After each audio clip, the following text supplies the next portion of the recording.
Welcome to the first series of Computer Scientist Plays. I've never really revealed what I do as a full-time job in my videos before, but you know what?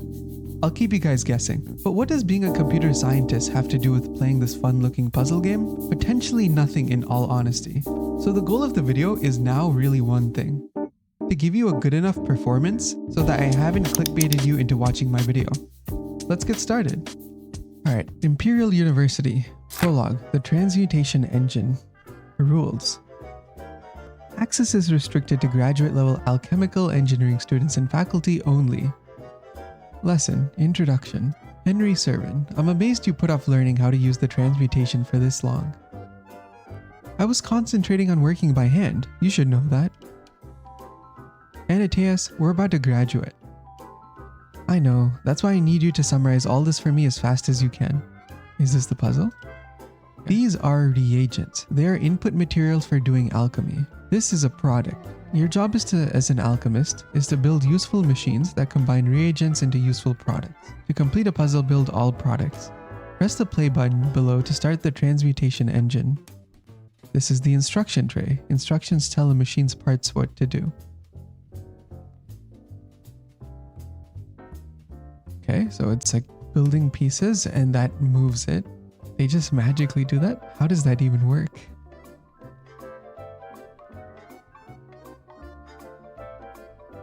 Your machine has successfully created the desired product. Understand so far? I think so. Of course, I knew this part was easy. That's why I never worried about it. I'm worrying about it. Lesson, arms. So let's take the first and most important part, the arm. I understand. What's next? Wait, don't rush ahead. Let me go through the material. You need to see this. Alright, place an arm below, setting the rotation and length so that the gripper is over the reagent. Then add instructions to the instruction tray below to make it pick up the reagent and move it to the product output. Okay, so I'll put it here. And then this controls the rotation. So I need to add instructions. This is drop, this is grabs. F and R. E is to rotate 60 degrees and counterclockwise. Okay, so I grab it and then I rotate 180 degrees. And so we'll rotate it 3 times and then we'll drop it, which is what, R? Yeah. And then do I need to make the arm rotate again? So maybe I would rotate it 3 times. That sounds right to me.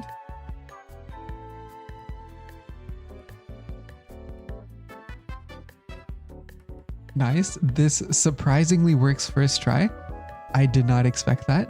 Your machine has successfully created the desired products. Lesson, pivots. In some cases, you'll want an arm to rotate what it's gripping. You mean as opposed to the arm itself rotating? That's right. In those cases, you'll use the pivot instructions.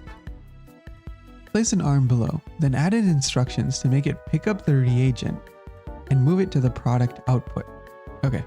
This might require some trial and error. So I'm gonna grab this arm, place it here. We can rotate it so that it grabs this instruction. So this is like the hook part, and this is the reagent. Cool. And I can't hook onto the reagent itself. I need to grab it first, rotate it twice. I need to make it rotate counterclockwise. But now the materials are counterclockwise, so I need to rotate them clockwise twice. And then I drop the item. This looks promising. After dropping it, I then need to move the arm back to where it started. Sure, sounds good. Nope. Nice. That definitely did not go how I wanted it to go. All right, let's try this again. So I rotated it way too many times. Let's just get rid of one of these. Move everything closer. Maybe just rotate once. Yeah, that sounds about right. Nice. We got it. All very straightforward and simple. How nice that this is so easy for you. Why? How long did it take you to learn all this? Let's just keep going. Understood. Hey, Henley, I'm in the same boat as you, alright? A piston arm is a special kind of arm that can extend and retract. And presumably there are instructions that control the piston? That's right. I'll demonstrate. Place a piston arm below. I can once again do that. It says the reset instruction will make an arm drop any held atoms and reset to its initial rotation, length, and position. That is very helpful. Oh, the drop instruction is disabled. You must use the reset instruction instead. That sounds pretty good to me. Actually, there's 2 of these. This is going to take care of that. That's going to take care of that, I guess. Well, let's start by grabbing. That seems like the easy part. Let's make it rotate counterclockwise twice. All right, so it'll probably be like somewhere around here, I guess. And then I guess that's this retract instruction here. Sure. So we'll make it retract twice. And now we can just drop and reset to its normal position. Okay, it's C. Let's give it a go. Too far. I didn't realize it was going to be that far. Okay, let's restart. I just need to do 1 there. This should be good to go. Yeah, it is. I can already see how many optimizations we'll have to make in the future. Piston arms can reach areas you can't reach with the normal arm. That's what makes them so useful. They cost a little more than regular arms though, and I can use the reset instruction to make an arm return to its initial state from wherever it is. That's convenient. Just remember, the reset instruction takes the same amount of time it would take to issue those individual instructions. Well, yes, of course it will. Lesson, tracks. What's next? Next we have tracks, which are like paths you can place on the board. It's easier to just show you. Alright Henley, let's see what you got. Create a track between the reagent and the product, then place an arm on the track and add instructions to make it pick up the reagent and move it to the output. So we can place a track here. Arms can be placed on tracks and instructed to move along them. I can extend it like this. The arm picks it up and then it can move along the track and drop it off there. I'm gonna guess that's what this all means. So I'll put down an instruction for that. And then I move towards the plus side. Okay. And then all I have to do is rotate this twice. Right, so you're gonna be here and then 1, 2. Yeah. So it rotates twice and then we just reset. That looks right. Let's find out. Nice, it is. Okay, and we can see the reset instruction giving the desired path, hopefully optimized path. I see. When you place an arm on a track, the arm can move forward or backwards along the path. Tracks can be quite powerful, but I'm still learning how to use them effectively in my designs. Could you put multiple arms onto a single track? I think so. I've never thought to try that. Is that a hint? Optimization hint? I'll have to experiment later. Alright. Lesson, transmutation. To perform transmutations, we use glyphs. For example, say I want to calcify an element. You'd place a glyph of calcification on the board and move the element you want to calcify over it. Anataeus, I mean, yes, that's correct. But at least let me get through the explanation first. I got all the explanation I needed. Alright, makes it sound so simple. Let's see. Use a piston arm and a glyph of calcification to turn the reagent, a fire atom, into the product, a salt atom, and move it into the product output. So that's what this is doing. Move it over the calcification glyph and move it into the output. That sounds good. And they want me to place it right there. Seems fine to me. I do get to add a glyph, but I can just place it. I guess I can just place it right here. So we'll rotate it clockwise in 60 degrees and that should be good enough. So grab first, of course, rotate clockwise. That would put it over the glyph and then we can just retract it once, retract, and then we can just reset. Nice. All right, I think we're slowly getting the hang of this. I'm sure the game is going to introduce a ton more nonsense my way. It's quite fast, this glyph. Yes, welcome to modern alchemical engineering. How many transmutations are available as glyphs? Most of the common ones so far. There's ongoing research to develop more, which you would know about if you paid any attention to recent developments in your field. Lesson, bonding. This must be the glyph of bonding. It is. To use it, actually, why don't you show me how it worked? Oh, seems the way things are going here. Very well. Use 2 arms and the glyph of bonding to bond the 2 salt atoms together and move them to the product output. Sure. So somehow this is going to work. We can start by having these 2 arms just on the product that we need to move, and we'll just have them rotate. So this one, 3 has to move counterclockwise and 4 has to move clockwise. Grab on both of them and then 3 counterclockwise, 4 clockwise. Cool. So they've both put it onto this machine, into the center. And then what 3 can do is move counterclockwise again. So 3 have another counterclockwise. Let's just see what happens if we make it move clockwise. Yeah, it's an error because you can't move in two different directions. That makes sense. Okay, wait. Let me see whether 4 has to drop this. It probably does. So I'll make 4 drop it, which is just a drop instruction. Oh wait, let me remove this one. So 4 is dropping, 3 will move counterclockwise, and I think that produces the desired output. And then 3 has to move. I don't want to use a reset because that's going to mess up all the timings. So let's just see what happens if I do resets. Because it automatically extends to the length of the largest cycle, potentially. Okay, nice. That does exactly what I want, except for the part of me missing the rotation. Let's reset this, and I need to do a rotation somewhere. So we're moving counterclockwise. We need to move the element clockwise, one clockwise, and then reset. Let's try this. Nice, nice. That's perfect. That's super satisfying as well. The transmutation engine makes alchemical engineering far simpler. You could have been using it the whole time, but I'm glad I did things the hard way for so long. Honestly, that's true. Always do it the hard and manual way to really understand what's going on. Life advice from a computer scientist, which doesn't make any sense since all I'm supposed to do is automate things. Stabilized water. I think that's everything you need to know to use the transmutation engine effectively. I'll make one more product to make sure I get it. What am I supposed to be doing, by the way? From now on, you'll place products and reagents of your own. They're at the top of your toolbox. Okay. This is a product. So I must place this, and this is the reagent. I can have 2 reagents if I want. Glyph of calcification. It transmutes any element into salt. Yeah.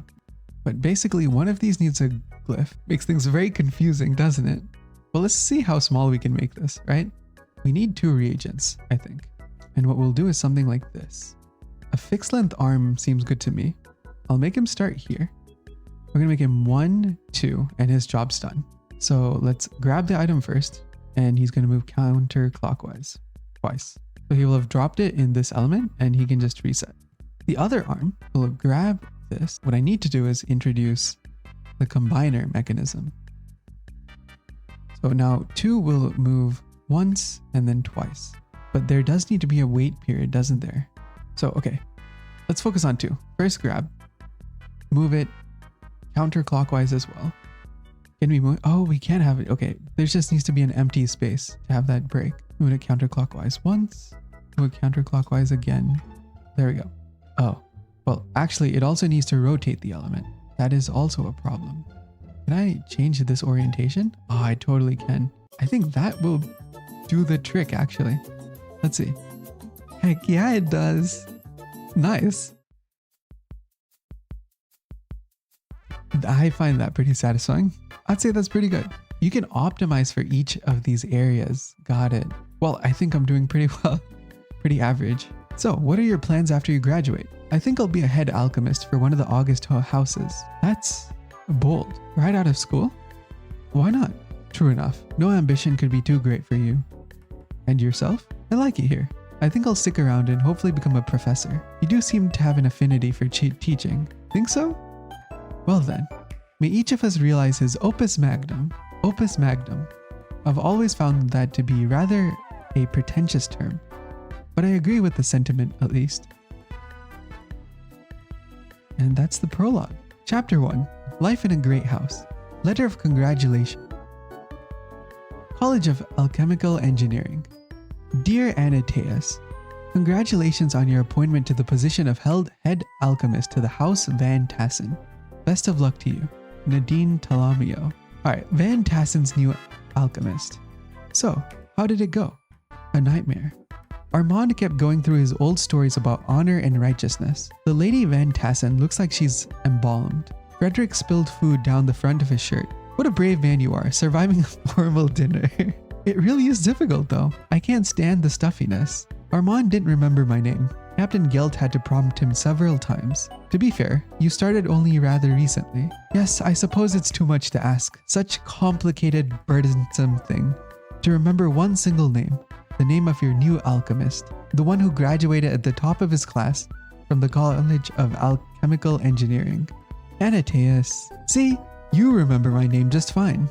Think Armand would know my name? Keeping in mind I've been here my whole life.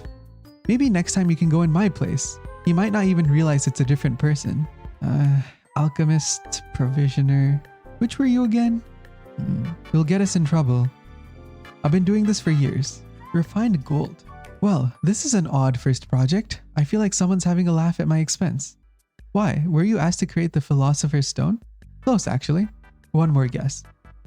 Transform lead into gold? Yes. Apparently there's an old Van Tassen lead mine. And wouldn't it be better if it produced gold instead? Armand suggested it so casually. Sounds wonderful. Time to put your university degree to the test. Okay. This is the product. This is what we need to store everything into. This is the quicksilver, and this is the metal I need to use. I need to keep on adding quicksilver so it turns into gold. Let's try that. Here's the glyph of projection. It promotes an atom of metal to its next higher form. So I need to have a metal atom in here, right? So we can have an arm that just takes this, grabs the lead, and moves counterclockwise to put the lead into the metal slot. Wait, no, I did it the exact opposite way. Nice job, me. Like this. And let's see what happens if we have an arm that just does one quicksilver. So we'll have it rotate clockwise. Both of these first need to grab their item though. What happens?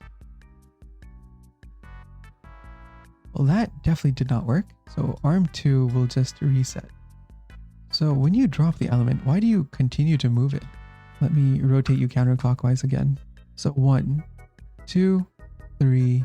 You need to seriously wait. I don't know, like not do anything. How do I make you do that? Okay. Move this away counterclockwise once and then period. Okay. 3. I'm gonna use multiple period override. Maybe I do a period override on this guy. If I do that, that way I can just keep on rotating this arm like crazy. Instruction errors must be fixed.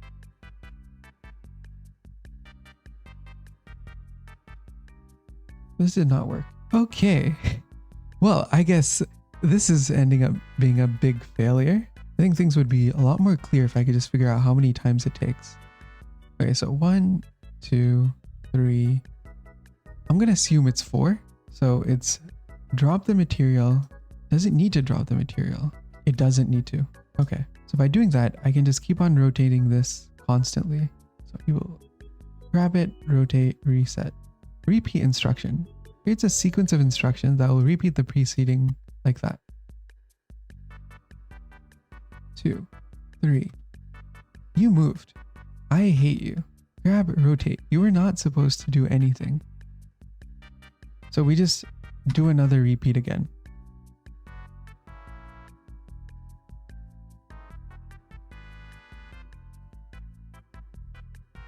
Cool. So that transforms into that element, and we need one more repeat. I think I finally got it. So after repeating 3 more times, it's not done. Wow. Let's just add a few more just in case. 3, 4, 5, 6, 7. Doesn't. Okay. What I can do instead is I'll add a third arm. And we'll have him stay on the piece. The second arm will grab, rotate. But when the second arm rotates, that's when the third arm grabs.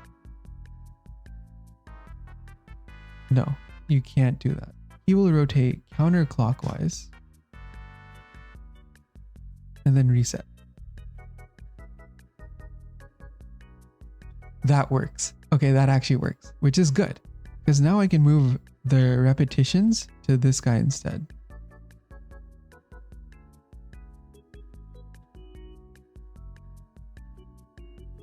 That does it.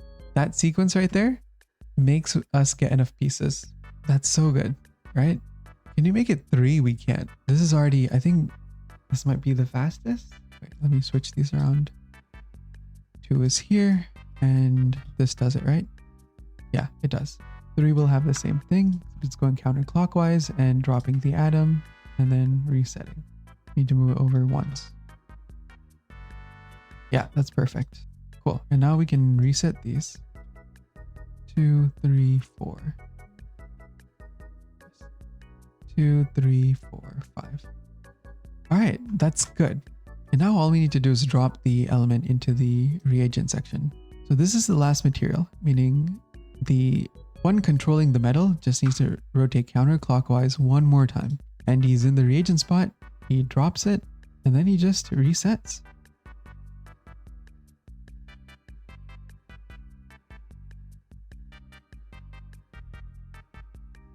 I'm wasting time on this guy resetting, but it is a working solution. I wonder how optimized people make this. Yeah, obviously I, had the cost be greater to reduce the cycles. I'm going to continue editing just a little bit. Because what I want to do is I can remove the cost of this guy rotating by using a step here. Now, once all of the transmutation is done, I can first have the fourth, like while the transmutation is going on, I can have the fourth arm grab the element as it's been being like converted. And then I can rotate it into the reagent section in just one step. So you need to rotate it clockwise for that. And then you just reset it. I'll start the item here. So if I put the reset here, right? We're going to wait for this arm to rotate back, but I don't want that. Instead, what I'll do is at the very beginning of the cycle, I'll have the arm rotate back, right? So step one, move here. And then at the very end, grab, rotate, and then you need to drop the element, of course. Let's see how that works.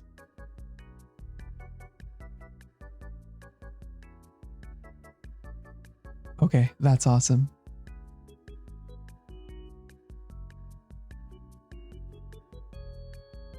That is good. That feels good. Let's continue editing a little bit because I'm still wasting the cycles. Hold up. Does this work? What if I remove dropping from the equation? So from these two, I'll move all of these back here.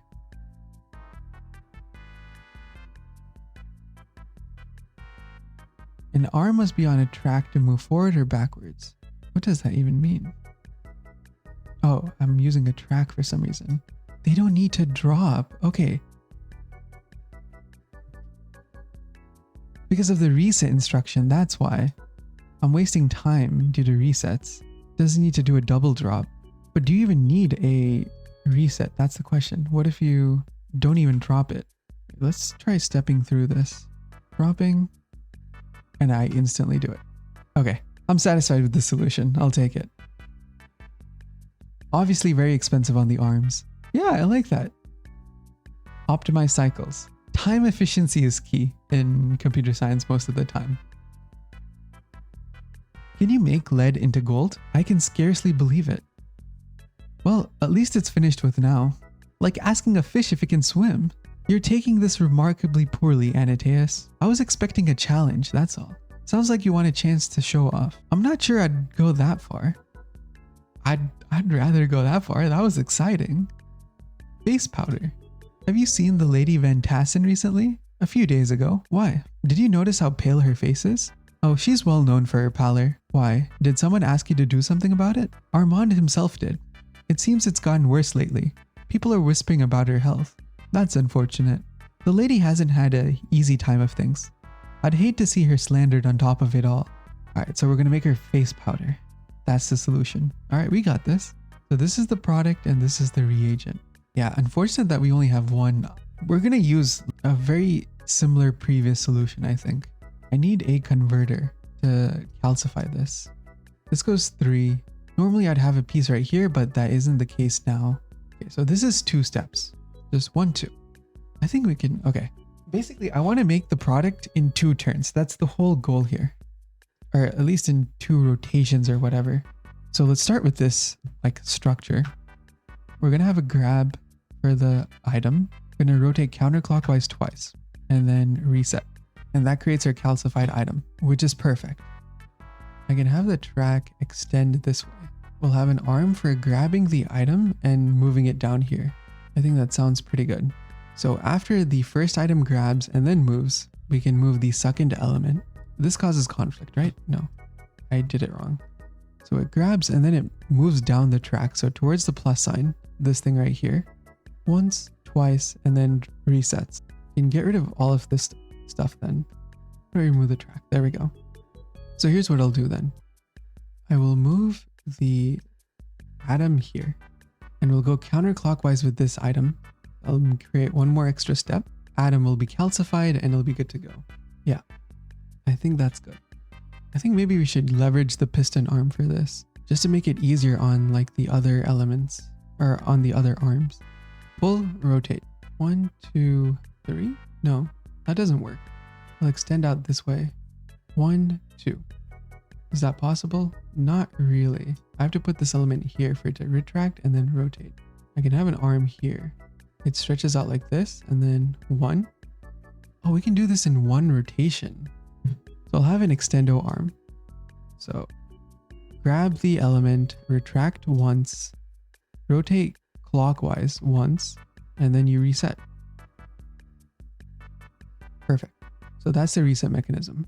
And I can have a second extending arm that just rotates counterclockwise once.